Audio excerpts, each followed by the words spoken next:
Sup dudes, it's Amada, and before you ask, yes, the Cuphead tutorial does indeed count as a boss fight. I sadly was not joking in the last video, so I guess this is my thing now. See how the Undertale video did decently well. Well, I hope it did at least. I'm writing this only a couple seconds after I posted that video, so for all I know, I got -5 views. I just can't do it. I can't take this shit no more, man. So Cuphead, it's known for its excellent bosses, so why not rank them? That was my worst intro ever. What am I doing? Now, this time I was pretty strict about what was considered a boss fight, minus that goober in the corner. I saw some tier lists where individual boss phases were separated. No. It can't be. No. No. So yeah, we ain't doing that. Also, the King's Gauntlet and King Dice will count as their own standalone boss fights. We're not separating their mini bosses. So I'm sorry fans of Monkey and the Rook, you don't get your own slot. Instead, when we get to their slot on the list, I'll do another ranking video within a ranking video for each of them. Okay, got it? Okay, let's start off with the D tier. And it's worth mentioning that this is D tier only for Cuphead standards. Otherwise, they'll all be at least like C tier and above. That's worth mentioning since, well, I have some pretty hot takes coming up. Number 28, Goopy Legrand. Now, all the other D tier fights are held back by significant issues that piss me off. I just don't give a damn about Goopy. Like, seriously, does anyone care about him? This guy has a total of 3 attacks. Jump, punch, and slam. It's not that complicated. Well, he's well animated for one, I guess, but so is everything in this game. For a first playthrough, I guess he can be kind of tricky. Trying to learn his jump patterns can be somewhat of a challenge, but even then, this fight still blows, because once you learn the first phase, you know the second phase, and the third phase is lame. I mean, the fight basically just gives you 3 parries for free. Like, seriously? Needless to say, it's the biggest piece of dog shit. Number 27, Rumor Honeybottums. Yeah, this fight is ass. For one, I'm not a big fan of the moving platforms in fights like the Flying Aces and Grim Matchstick. But then you turn them 90 degrees and I just lose it. The first phase has you taking down the system by beating up a policeman. Based. But the problem is there's only one attack. Well, there is 2, but I don't really count the dead inside worker bees. And it sucks. It's pretty much the only way to get parries in the entire fight, and it's such a pain to do so with how it controls. Because if you go for a parry, you might just land on a platform and just be screwed. Then phase 2 finally has the main boss show up. It took you long enough, and she does some weird magic crap, a thing that bees are famous for doing. And then after that blow, she decides to become a plane? Really? The amount of restraint I'm holding not to do a 9/11 joke is insane right now. You don't even know. So as the plane climbs up the tower, damn it! It didn't even mean to do that one. Come on. This phase is just really boring. She shoots missiles and has a chainsaw, and then it's over. What a fun fight. This phase is also crazy short too, since you can damage her in the previous phase, since she's actually damageable during its transformation. But hey, it means I got done with this fight sooner, so I guess it's a good thing. Number 26. Okay, you ready? Good. The Phantom Express. Yeah, I know, it's a hot take, whatever, but I hate this fight. Most of the fight is fine, if a bit annoying due to how parrying works. Sometimes the parries are just in areas where you just can't get them due to the amount of space you're afforded. Such as the case with the worst phase in the entire game, being the stupid skeleton conductor. God, I hate this. For whatever reason, they made the head damage you, meaning moving the cart is basically impossible, hitting these pink candy bars is basically impossible, basically everything sucks in this phase. You can't even use your first super, that's how stupidly designed this is. The other phases are fine, but even then they aren't anything special, they just don't make me crash out. Like the first phase is the easiest thing ever, and the third is against, I don't even know what these things are, ghost lollipops? And the final phase with the train, this is actually pretty fun, gold star for you I guess. But man, phase 2 is so bad, it downgrades the entire fight into a D tier. Otherwise, I probably would have given like a B tier, but now its ranking is completely ruined thanks to this stupid conductor. Number 25, the Flying Aces. Wow, 2 hot takes in a row. Must be a world record. For one, I hate the plane platform. It's just not very fun to be on and control. I'd rather just dodge most of the time on a normal platform instead of have to worry about a stupid plane. Talk about distracted driving, jeez. No, not that clip, no. Okay, that's better. The first phase is fine for the most part, and it's actually quite fun, despite, you know, that. And the second phase is the most nothing phase ever. It feels like filler. And then you have the final phase. Why? This phase is pretty fun for the first part, having lasers and all these things to dodge, but then the game says screw you. This phase genuinely almost makes me motion sick with how the screen turns. It's pretty sudden and it just doesn't feel good. It feels like a really cheap way to increase the difficulty. And again, since I get motion sick, it's kind of bad for accessibility too, since this fight I'm sure affects some players just as much as it affects me. But you may say, Amada, what about the secret phase that replaces this bad one? Isn't the fight good now? Well, 3 things. 1, this phase still exists, meaning even though there's an option to replace it, it still doesn't fix the main route. 2, the plane still sucks. And 3, this phase is such a pain to unlock. You have to make each of these jetpacks puff gray smoke, and that might as well be impossible. You have to be careful to aim so precisely. It makes the secret phase super difficult to unlock. Even if you do, it's kind of just lame. You just throw crap at you. It's not fun. At least the regular one had something to talk about. It's just not a very good fight all around. Thankfully, that's the end of D tier. And also, it's about the end of my hot takes. I still have a couple, but there's not a lot more left. There is one major hot take that made it onto C tier. Yes, it happened. A fight that shouldn't be included for the first time in Project Amada history is not in the last place spot. Number 24, the tutorial. Yeah, it's not a boss fight. In fact, I'm not even gonna treat it like one. The only reason it's here is because I joked about it in the Undertale video. I don't even believe it's a boss fight at all. I can't even make a reason for it to be a boss fight. But it's not bad. It's a well-designed tutorial, and it doesn't piss me off, so it's better than the 3 horsemen of crappy boss design. Anyway, so yeah, here it goes, I guess. I mean, don't look at me like that. Come on, it's hard to rank something like this. Where would you rank it? I just wouldn't, because I'm not a dumbass. Who said that? Number 23, the root pack. The first fight in the game is shockingly good, if way too damn easy and a little basic. The first phase is against a potato, and you jump over dirt and worms. It's simple, but it's a good thing introduced to the player. And the onion is... I mean, bro just cries on you to death. Bro thinks he's Nazbluk.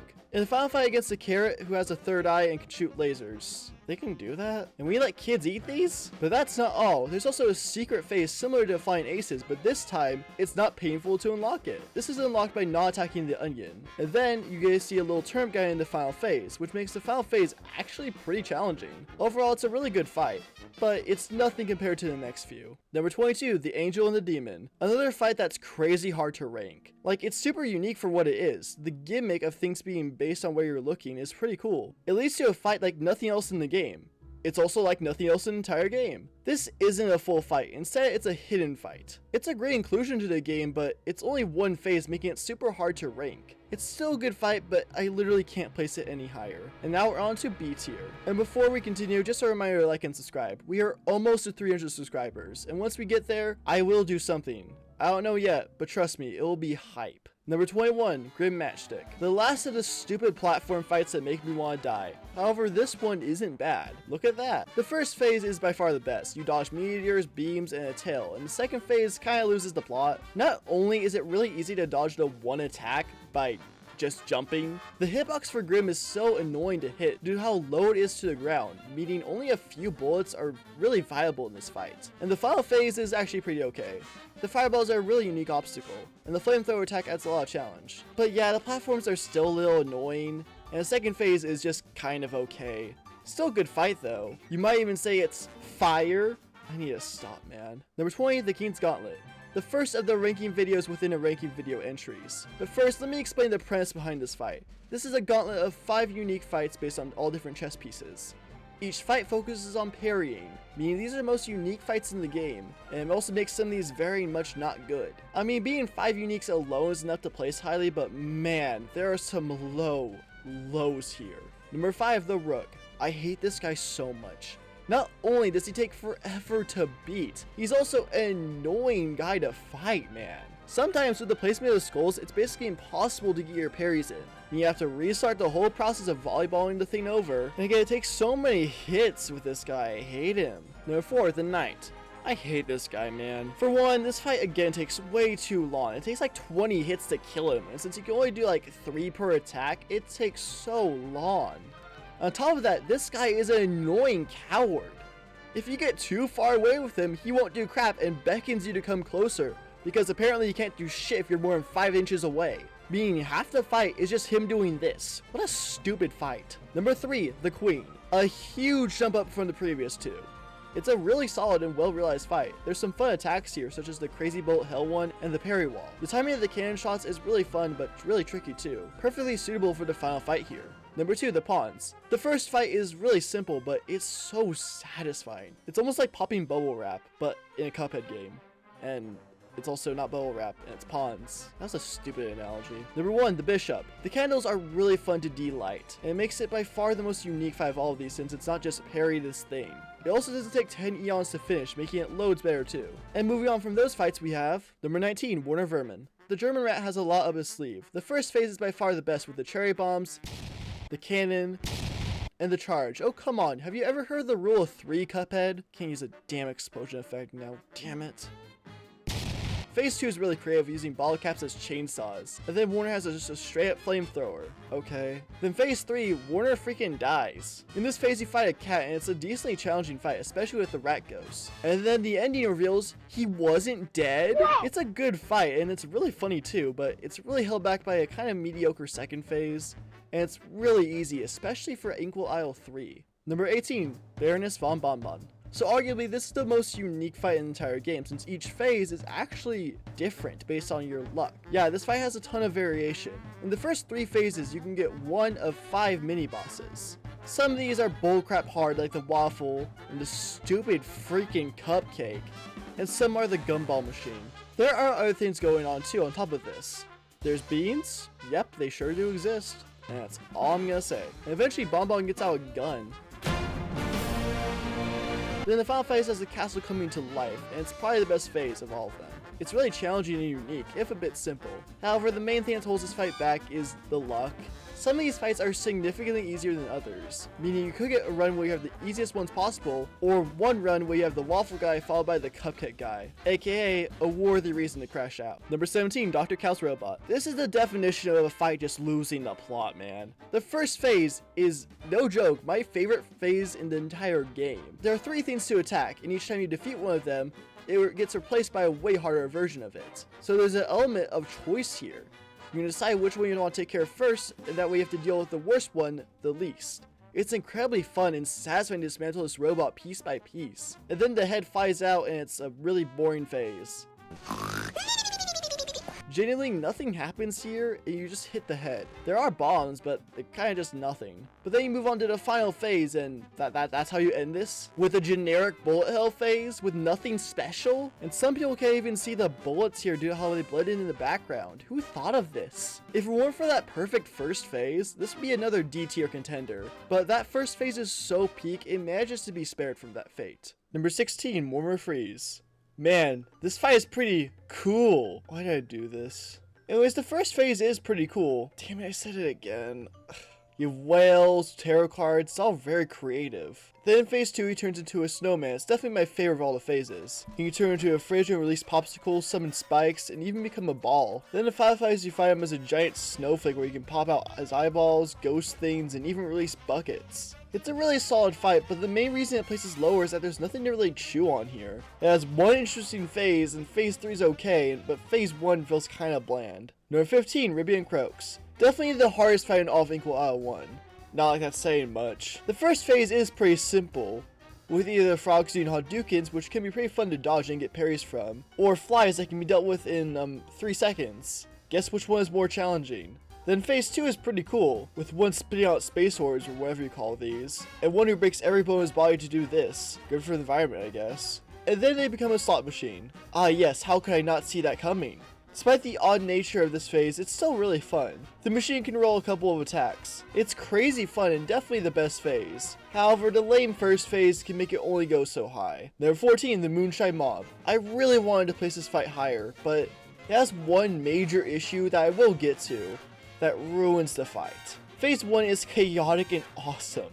There's so many things happening. I love how the spider takes phone calls and the police using bug spray, and the bombs are a great obstacle too. And phase 2 takes a scrap fight. That's awesome. It makes it fully realized, which is so cool. And it's just me, or is that bug? She's kind of bad though. What's wrong with me? Then the third phase with the anteater is so cool too. It's a really great way to end a fight. And the fight even gets a unique KO screen. That's awesome. What? This is so stupid.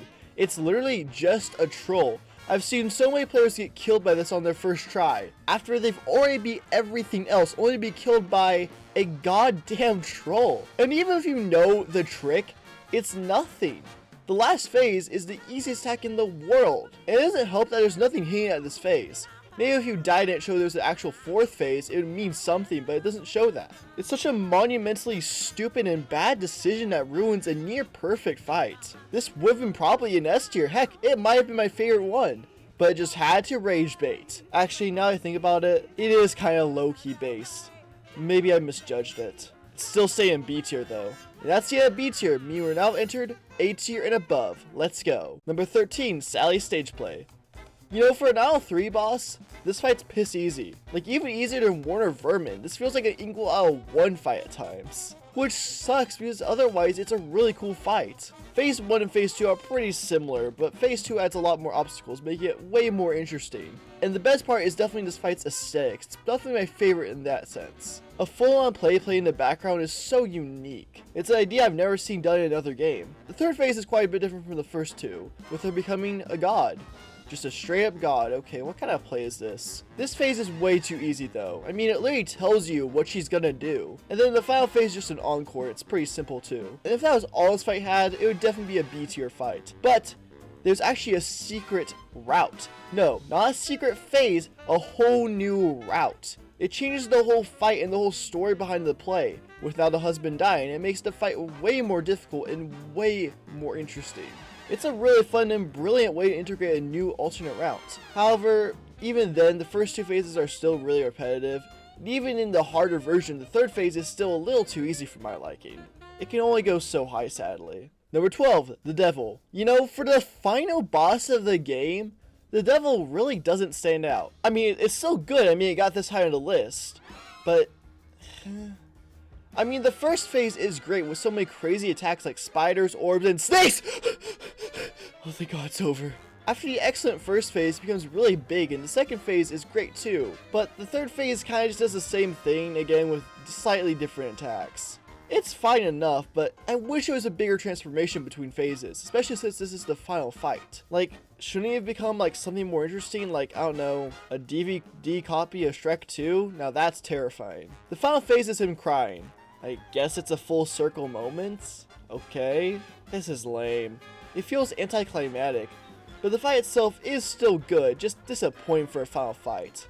With a game with so many incredible boss fights. Wow, how disappointing. It's only an A tier fight. Woe is me. Number 11, Cagney Carnation. This fight is really simple, only having 2 phases, but the first phase is so solid.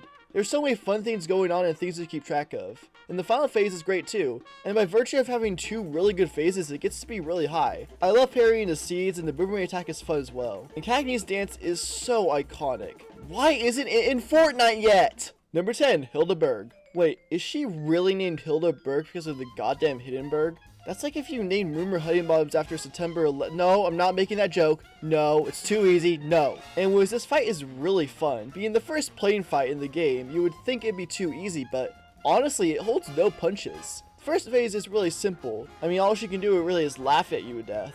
But then she can become one of 3 transformations. The bull, the twins, and the one I don't have footage of. These are all great, even though the bull is a bit too easy.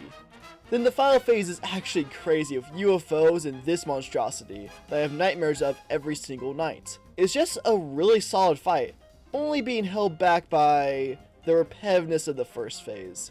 You see, throughout the entire fight, this first phase repeats again and again, and it's virtually unchanged. Number 9, King Dice, the main boss gauntlet of the game. Instead of being one regular fight against King Dice, this decided to have a bunch of mini bosses. And most of these are pretty fun, but I have a few notes, and mainly it's this Dice. It's way too easy to time, meaning most of the time, you only really ever fight 3 fights. And you always get more hearts, meaning this fight's kinda easy once you learn how to time it. But hey, if it was hard to time, I'd probably just complain about how luck-based it was. So, I guess there's that. I would have done it so it's more of a bracket system. You choose one of 3 fights in one round, then another one of 3 fights, then another one of 3 fights, and you end on King Dice. This would lead to more player choice and actually more variety, I feel like. Anyways, now it's time to rank each of these mini fights. And seeing how this video is going to be already long as hell, I'm going to only give myself 10 words to rank each fight here. Yes, I'm really ripping off Jello Apocalypse. What's my life gone to, man? Number 10, Mr. Chimes. Monkey see, monkey make me mad cause it's bad. Number 9, Chit's Bed Again. Sometimes it's easy, and sometimes I want to die. Number 8, Hocus Pocus. I hate vertical parries more than anything. Number 7, Mr. Wheezy. I can smell this boss. Good job, artist. Number 6, Piruletta. Smoke Dash makes this fight a joke, otherwise it's good. Number 5, Fear Lap. The foreground is harder than the actual fight. Number 4, Pip and Dot. Weird ass drug-induced trip of a fight. Number 3, King Dice. Man, that hand's got some moves. Fight's good too, I guess. Number 2, Mangosteen. Okay, now I know drugs were involved here. Number 1, the Tipsy Troop. By having 3 whole attacks, it's the best. Well, that was fun. Back to writing paragraphs. Yay. Number 8, Glumstone the Giant. The first phase is so good, man. So much is going on here with the potions and the gnomes, and the platforms changing all the time. And the geese and the bear are incredible obstacles too, forcing you to make intense decisions. And phase 2 is a bit too easy. I mean, all it is a game of catch. How threatening. Anyways, then he eats you. And then you fight this thing. Okay, wow, a new thing to haunt my nightmares. I was worried I'd have good dreams tonight. Anyways, this one's really fun with a bunch of stuff going on, like the constantly disappearing platforms and the darts to dodge. It makes for a really great way to end a solid fight. Number 7, the Jimmy the Great. What an awesome fight. The first phase has a huge variety of attacks such as swords, and only swords apparently, because it's the only footage I could ever have.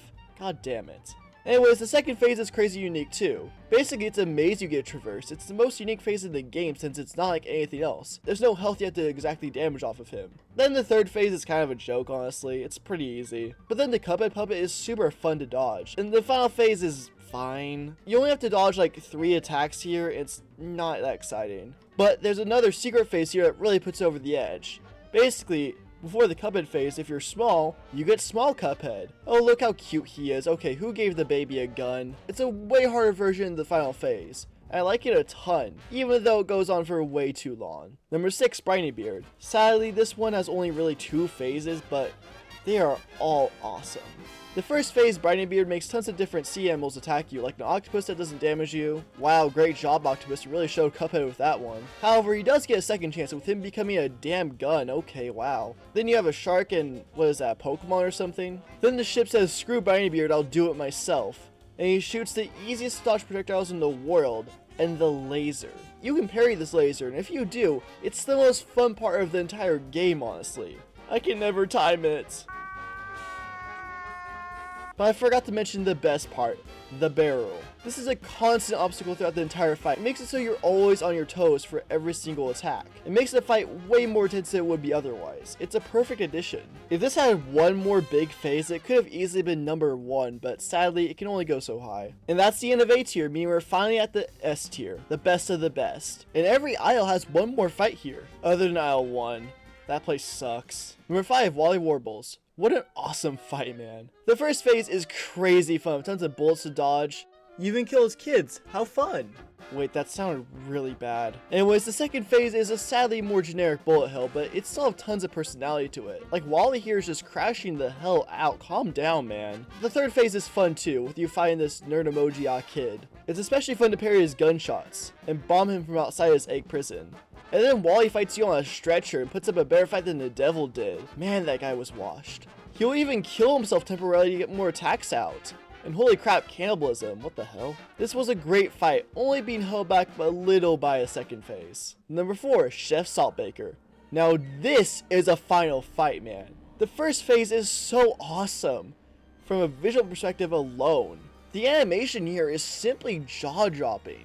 Every attack here is so cool, like the boomerang limes, the sugar cubes, and the strawberries. Then the second phase is a bit weaker, but still really strong, with you flinging pepper shakers at him, as they sneeze at you to death. Then after a gorgeous scene transition, you have a smaller but decent third phase, that references of all things Goopy Le Grand, which is actually a decent full circle moment, unlike the devil here. And the final phase is so intense with you climbing up and hitting his heart, as it tries one last attempt to kill you. A perfect way to end a great DLC. I would say perfect DLC, but this thing exists, so nuh-uh. Number 3, Esther Winchester. This fight is so awesome, man. I love how she's just in a building. That's so stupid. I love it. There's so many attacks in the first phase alone, with dynamite, ink guns. Holy shit, is that Splatoon reference? Cactuses and another Pokemon not enemy. What the hell? Then phase 2, you dodge a vacuum in this bullet hell section. It's pretty fun. It's the best of all the bullet hell ones. But then she becomes a sausage. Alright, sure, whatever. And then she becomes a can. Okay, sure. And then she puts up an awesome fight still with tons of attacks. Meanwhile, the devil is still massive and crashes out as his final attack. Bro needs to lock in. It's a great fight all around, and one that never fails to make me laugh with its sheer absurdity. Number 2, Bebby the Clown. Okay, let's get all the way first. The third phase sucks. Everything else is perfect though. The first phase is really simple, but it's so charming. Then phase 2 is already going insane, and with balloon animals and the roller coaster being a great obstacle. And phase 3 sucks, moving on. The final phase is so difficult yet so fun, with Bebby turning into a goddamn carousel. He summons penguins too, where you can defeat them, which takes more time, but if you don't, you have to dodge their really hard bullets. It's all super fun. But again, I'm not a fan of the third phase, due to how the roller coaster acts, but most of the time it is fine. It's a small blemish on an otherwise perfect fight. And also, I love this fight's theme. It's by far the best utilized theme in the entire game, with so many different carnival-themed attacks. Like the shooting gallery ducks, the balloon animals, it's awesome. But there's just one fight I liked a little bit more. Number 1, okay, I don't know if this is a hot take or not, but like, Calamaria is number 1. This fight is awesome. And before you say it, the freezing's not even that hard. Anyways, this is awesome. The first phase is all these crazy attacks that it keeps combining over and over again for different combos. A seahorse, a turtle with a cannon, and the ghost of people who tried rizzing her up. 2 kinds of fish guns and pufferfish. On their own, they're really easy to dodge, but by combining them, you get an intense and fun fight. In phase 2, maybe a generic bullet hell phase yet again, but with the freezing gimmick, it makes it so much more unique and way more stressful. Then the final phase takes that freezing gimmick to the next level, with yet the plan so far ahead for it. It's awesome. Yeah, maybe the freezing could annoy some people, but I think it just benefits the fight so much. Wow, I didn't make a single joke calling her bad. Let's go. Anyways, that's my list. But we aren't done yet. Yes, because I decided to rank each area in the game based on their fight placements. I did this by making S tier worth 3 points, A worth 2, B worth 1, C worth nothing, and D being -1, since a bad fight can cancel out the good in some areas. And C fights are basically worth nothing. And Isle 1 is in a distant last place with only 4 points. That makes sense since its highest placing fight was only an A tier, and it also had the worst fight in the game, which does not help anything. Next is a huge jump with Isle 4 with 10 points. It's really being brought down by the Howling Aces here, but other than that, it's still a great showing. I mean, having the 2 of the best fights in the entire game does make you place pretty highly. Next is Isle 2 of 10 points. Wait a second, that's a tie. Yeah, it's technically the same score as the last one, but since the lowest score here was just a B tier, it makes it a little easier to rank it above the other one. And the best one, which actually shocked me, was Equal Isle 3. Despite having 2 D tiers, it still has 4 of its fights being A tier and above. And that's all I got for today. It's been real with you all. But wait, isn't calling the Ghost and Calamaria's fight the ones who tried rizzing her technically a joke about her being bad? God damn it!